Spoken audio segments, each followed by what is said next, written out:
અને એ સાથે દર્દીઓ પણ રજડી પડ્યા। સમગ્ર મામલો સુરેન્દ્રનગરનો છે કે જ્યાં ટીબીના દર્દીઓને ભારે હાલાકી પડી રહી છે।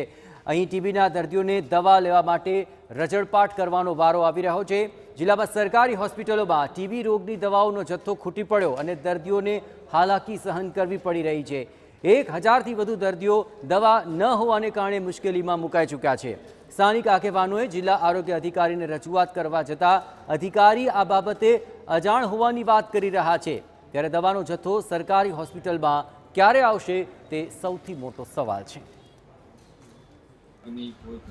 સ્ટોક સપ્લાય જે મળવો જોઈએ સમયસર નથી મળ્યો એ પ્રશ્ન છે અને ધ્યાનમાં આવ્યું છે એટલે તાત્કાલિક જિલ્લા કક્ષાએથી પરચેજ કરીને દર્દીઓને દવા પ્રોવાઈડ કરવામાં આવશે। હાલ આજે ટીબીના દર્દીઓ છે તે દવા વગર કેવી રીતે શું વ્યવસ્થા ટૂંકા ગાળામાં દવા લઈ જિલ્લા કક્ષાએથી પરચેજ કરીને દર્દીઓને પહોંચાડવામાં આવશે।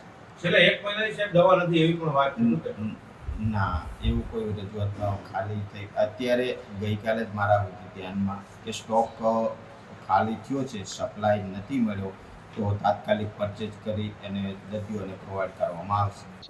આરોગ્ય અધિકારીને રજૂઆત કરવા આવેલા જિલ્લા આરોગ્ય અધિકારી ટીબીની દવા નથી મળતી એની ચિંતા નથી કરતા।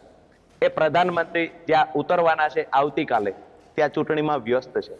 જ્યારે અધિકારીઓ ચૂંટણીમાં વ્યસ્ત હોય અને જે દર્દીઓ છે એ દવા વગર રજળપાટ કરતા હોય ત્યારે આ ખરેખર એક ચિંતાજનક વિષય છે। આજે ગુજરાતમાં ટીબીની દવાઓ ખાલી થઈ ગઈ છે। સુરેન્દ્રનગરમાં ગઈકાલે એક ડોક્ટરે મેસેજ વાયરલ કર્યો છે કે અમને કોઈ દાતાઓ દાન આપે તો અમે ટીબીની દવા ખરીદી શકીએ।